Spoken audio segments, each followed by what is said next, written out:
Bonjour à tous, ici le Tieb et aujourd'hui nous allons voir très rapidement comment nettoyer une peau sur Lightroom. C'est parti.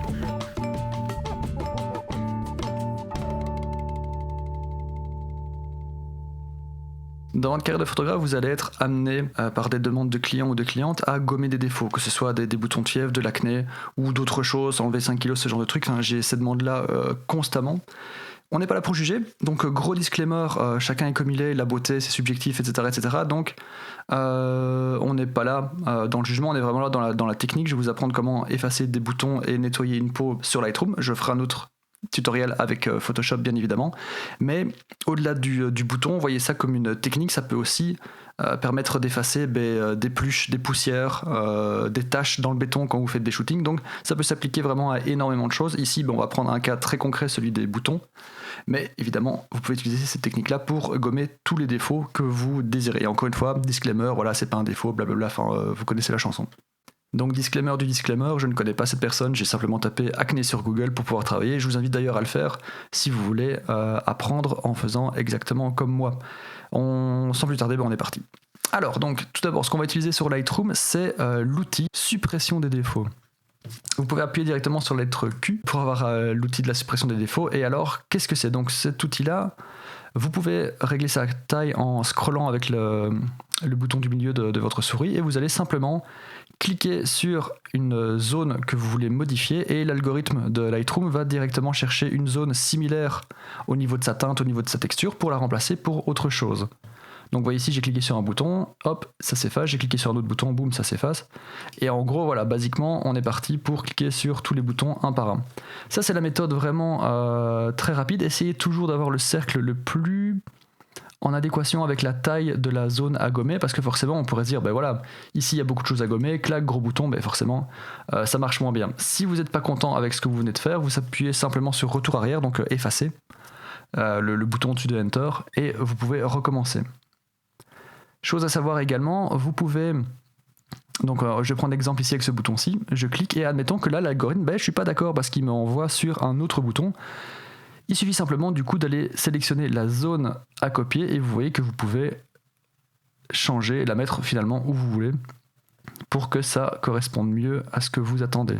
Une chose aussi que vous pouvez aller modifier, c'est de mettre le contour progressif beaucoup plus grand ou beaucoup plus petit.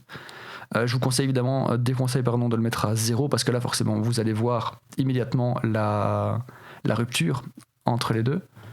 Forcément c'est un peu difficile à cerner, mais on voit une démarcation sur les côtés. Mais à l'inverse, si vous mettez un contour progressif beaucoup trop fort, eh bien vous voyez que on voit de plus en plus la zone à gommer et de plus en plus le bouton de facto.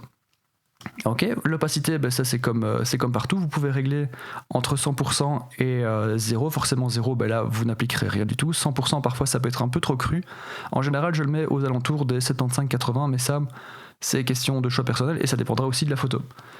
Et donc maintenant on est parti pour un petit timelapse où je vais effacer tous les boutons un par un, c'est parti. Donc comme je le disais, plus les boutons sont petits, plus les défauts, j'aime pas ce mot défaut, mais voilà, on va pas non plus se voiler la face, on est en train d'effacer des choses qu'on ne veut pas avoir apparaître sur la photo. J'essaye toujours parce que vous voyez on oscille entre point noir et comédon. Mon dieu que ce tutoriel est médical.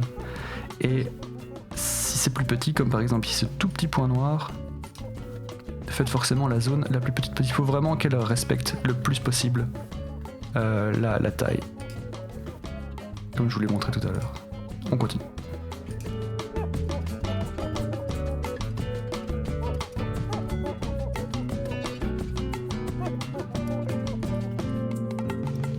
Alors si jamais vous êtes trompé, que vous vous rendez compte pendant la manipulation qu'il y a un point que vous avez sélectionné mais qui vous plaît pas tant que ça, comme par exemple ici où je me rends compte qu'on aperçoit un peu les cheveux, vous cliquez simplement, vous avez une main qui apparaît et là vous pouvez de nouveau, vous êtes reparti dans l'édition, vous pouvez même bouger carrément la zone cible et la zone source. Super simple. Donc là par exemple je vais aller rechercher un tout petit peu de cheveux pour donner un effet naturel parce que sinon on va voir carrément que tout a été gommé, que tout est trop lisse. C'est reparti.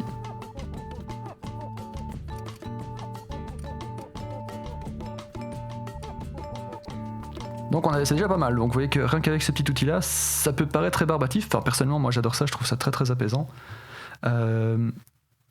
Mais on est parti, vraiment, on a littéralement cliqué sur les zones à gommer. Honnêtement, pour un portrait ainsi, Lightroom c'est déjà très propre, mais j'irai quand même évidemment plutôt sur Photoshop qui est quand même beaucoup plus précis dans l'utilisation. Et ça, on fera un tuto rien que là-dessus, rien que sur Photoshop parce que c'est un très gros morceau.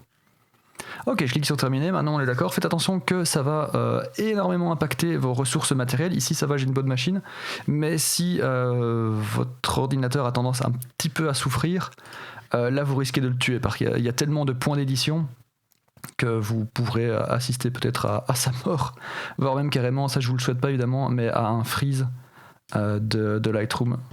Nous ne voulons pas ça. Heureusement dans Lightroom il ne faut pas sauvegarder, donc ça c'est cool. Quand ça arrive sur Photoshop c'est un peu plus douloureux. Voilà, c'est plus ou moins pas mal. Il restera des zones, donc on peut voir encore des brillances, on peut voir encore des crevasses, parce que voilà, la pauvre jeune fille malheureusement est atteinte d'acné et c'est pas de sa faute. On n'est pas là pour juger, encore une fois. Vous pouvez évidemment recorriger un petit peu les points. N'hésitez jamais à faire un retour avant-arrière pour vérifier que son visage ressemble encore à son visage, parce que parfois on peut aller trop loin. Et après on se retrouve du coup avec ces espèces de photos un peu caricaturales où les gens ont une peau en plastique. Ce genre de truc, ça marche très très bien. Deuxième chose du coup, et déjà là, quasiment la dernière en fait, c'est que maintenant on va passer sur l'outil pinceau local. Donc là c'est la touche K, donc vous voyez Q c'est pour les petits défauts, K c'est pour le pinceau local, et ça c'est vraiment un très très bel outil dans Lightroom qui va vraiment énormément vous servir. C'est une sorte de sous Photoshop. Vous pouvez voir d'ailleurs que j'ai plein de préceptes ici, certains préceptes sont maison, d'autres par contre ce sont des choses que j'ai achetées. Et on va directement, donc ceci vous avez celui dessus et vous avez normalement adoucir la peau, enfin non pas normalement je le sais, vous l'avez, vous avez aussi densité, enfin etc. Bref on va aller dans adoucir la peau. Alors adoucir la peau, qu'est-ce que c'est? Si vous regardez dans les réglages, les réglages locaux, le pinceau local, c'est exactement comme les réglages de base. Vous pouvez d'ailleurs, je vous invite à aller voir ma vidéo sur les réglages de base, auto-promo, et vous avez exactement les mêmes réglages, sauf que cette fois-ci vous allez les appliquer à une zone que vous allez peindre sur le visage. Donc pour adoucir la peau, on va utiliser la clarté. La clarté, c'est quoi? Je vais vous le faire ici sur toute la photo. C'est le micro-contraste en fait. Donc si vous le faites sur toute la photo, vous avez ces espèces de côté un peu flouté, mais qui du coup est un outil qui va, là je l'ai mis à fond, vous voyez, c'est ignoble, mais qui va du coup nous servir. Donc comme ça c'est ignoble, hein, ça il faut pas le faire, mais en localisé ça va être pratique parce que ça va nous permettre justement de flouter la peau. Donc je vais de nouveau taper sur K pour avoir mon pinceau, ou vous cliquez sur le pinceau, hein. Et là donc je vais, vous voyez que la clarté ici est au minimum, la netteté a été un petit peu augmentée, moi je vais la diminuer, personnellement je préfère. Mais là l'idée, au niveau du pinceau, donc vous avez réglage A, réglage B, comme ça vous pouvez avoir deux zones. Vous avez toujours avec la roulette, vous pouvez jouer avec la taille. Le contour progressif, c'est exactement comme tout à l'heure. Et alors le débit, c'est comme dans Photoshop, donc c'est le débit de... Il faut imaginer ça comme si on coulait de la peinture, comme si vous aviez une bombe de peinture comme pour les tags. Et forcément, plus vous avez du débit, plus ça va s'appliquer. Et moins il y a de débit, et moins ça va s'appliquer. Vous avez aussi l'option masquage automatique que je vous conseille pour le travail de la peau. Donc en gros, l'algorithme va calculer pour rester le plus possible dans la zone. Je vais d'ailleurs afficher l'accrustation. Là, vous voyez en rouge en fait la zone que je suis en train de travailler. Je vais mettre le débit au max. Et quand on travaille sur la peau avec le masquage automatique, vous voyez que si je déborde un petit peu, il va quand même, forcément, il faut travailler le plus proprement possible. Mais il va quand même essayer de ne pas aller dans les zones qui sont trop différentes de la couleur ciblée. Tout simplement. Et alors contour progressif, ça en général mettez-le assez puissant, encore une fois entre 75 et 85, parce que si c'est 0, forcément vous allez dessiner un gros cercle, vous allez littéralement peindre dessus, qui parfois ça peut être pratique, et avec le contour progressif, vous voyez que c'est beaucoup plus doux. Ok, je réinitialise, voilà, et on va recommencer. Si jamais vous dépassez, donc ici je me mets en masquage automatique avec un débit dans les 75, contour progressif aussi plus ou moins dans les 75, densité, ça c'est l'opacité en fait du calque, là vous pouvez aussi les mettre dans les 75 ou les 100 en fait, ça dépend surtout de votre débit en fait. Et là on est parti pour peindre toute sa peau. Alors ici je vous ai mis avec le mode masque activé, donc vous voyez en rouge, donc elle n'est pas en train de prendre un coup de soleil, mais vous voyez en rouge les zones sur lesquelles je suis en train de travailler. Avec l'expérience, je vous avoue que ici c'est vraiment pour le côté tutoriel que je vous montre le masque, sinon je travaille sans cette zone rouge, c'est beaucoup plus simple et beaucoup plus visuel parce que vous voyez directement l'effet. D'ailleurs, je vais l'effacer.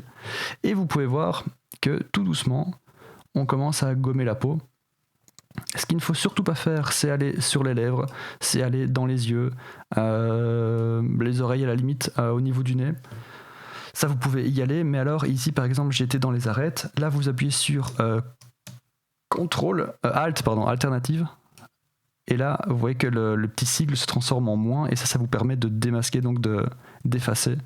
Et comme ça, on récupère un petit peu un niveau de détail, parce que si vous faites ça trop sur tout le visage, ça n'ira pas. Donc ce que vous évitez, c'est de le faire dans les sourcils, c'est de le faire forcément dans les cils, dans les yeux, dans les cheveux, enfin tout ça, ça ne va pas aller. Et sur les arêtes. Donc je vais vous montrer mon masque. Vous voyez, un petit peu comme si vous appliquiez littéralement un masque de beauté. Donc ici, je vais le faire un tout petit peu, même si c'est un peu moins nécessaire. On a rarement des boutons à cet endroit-là. Et voilà. Donc du coup, là, ça vous a permis de mettre une zone de flou sur les zones ciblées. C'est pas encore parfait, mais quand on regarde les changements tout de suite, on voit quand même une très très nette différence. On reste naturel, donc on a gommé les défauts tout en restant quand même assez naturel. Chose que vous pouvez encore faire éventuellement, c'est faire un doublon de masque. Donc vous fermez et vous recréez un nouveau masque si vous y avez des zones un peu plus importantes à retravailler, mais là vous y allez vraiment en douceur et de façon assez locale. Et voilà, en gros voici comment vous nettoyez une peau très rapidement sur Lightroom. J'espère que ça vous a plu. Moi c'est le Kev, n'hésitez pas à vous abonner pour avoir d'autres tutos. Ici c'est un tuto flash, mais je fais des tutos beaucoup plus précis en général. Ici je suis en préparation sur de gros projets, c'est pour ça que je vous faisais une vidéo vite fait bien fait. J'espère que ça vous a plu et on se revoit très très vite pour les prochaines choses, notamment comment nettoyer une peau un peu plus en profondeur sur Photoshop. Passez une bonne journée et à très bientôt.